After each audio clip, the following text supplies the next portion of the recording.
ত্রয়োদশ জাতীয় সংসদ নির্বাচন সামনে রেখে সারা দেশে নির্বাচনী প্রচারণার উত্তাপ ক্রমশই বাড়ছে। ঘড়ির কাঁটা যতই এগোচ্ছে ততই প্রার্থীরা নির্বাচনী প্রচারণার ময়দানে সক্রিয় হচ্ছেন।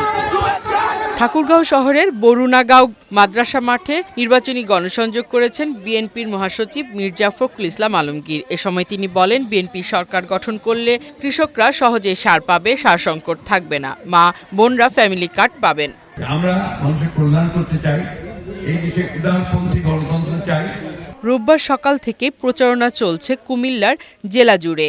কুমিল্লা ১ আসনের বিএনপির স্থায়ী কমিটির সদস্য ডক্টর খন্দকার মোশাররফ হোসেন দাউদকান্দির ইলিয়াটগঞ্জ দক্ষিণ ইউনিয়নে পথসভা করেন। অপরদিকে বিভিন্ন এলাকায় একই আসনের জামায়াত ইসলামের প্রার্থী মনিরুজ্জামান বাহাল্লুল প্রচারণা চালান। সকলে মিলে আমরা যেন একটি কাঙ্ক্ষিত পরিবেশ করতে পারি, যে পরিবেশে মানুষ যেন উৎসবমুখর পরিবেশে ভোট দিতে পারে। খুলনা ২ আসনের বিএনপির প্রার্থী নজরুল ইসলাম মঞ্জু নগরীর বিভিন্ন স্থানে গণসংযোগ ও লিফলেট বিতরণ করেন। চাটখিল উপজেলার পরকট উচ্চ বিদ্যালয় মাঠে নির্বাচনী জনসভা করেন নোয়াখালী ১ আসনের বিএনপি মনোনীত সংসদ সদস্য পদপ্রার্থী ব্যারিস্টার AM মাহবুব উদ্দিন খোকন।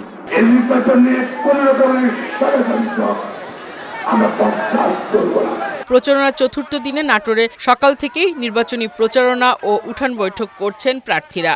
নাটোরের নলডাঙ্গা উপজেলার মাধনগর ইউনিয়নে নির্বাচনী প্রচারণা ও উঠান বৈঠক করেন বিএনপির প্রার্থী রুহুল কুদ্দুস তালুকদার দুলু। আগামী পার্লামেন্ট নির্বাচনে যদি তারা আবারও আমাকে নির্বাচিত করে, এই বিলালতি প্রজেক্ট আগামী যেন ৩টা ফসল যেন কৃষক ফলাতে পারে, এই প্রতিশ্রুতি দিয়েছি।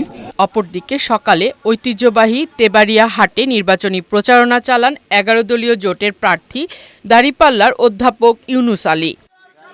নরসিংদী ৫ আসনে জমে উঠেছে নির্বাচনী প্রচারণা। রোববার সকালে নরসিংদী পৌর শহরে গণসংযোগ ও উঠান বৈঠক করেন বিএনপির মনোনীত প্রার্থী খায়রুল কবির খোকন। নানা প্রতিশ্রুতি নিয়ে প্রার্থীরা ভোটারদের দ্বারস্থ হচ্ছেন। ফারহানা শিমু, বৈশাখী সংবাদ।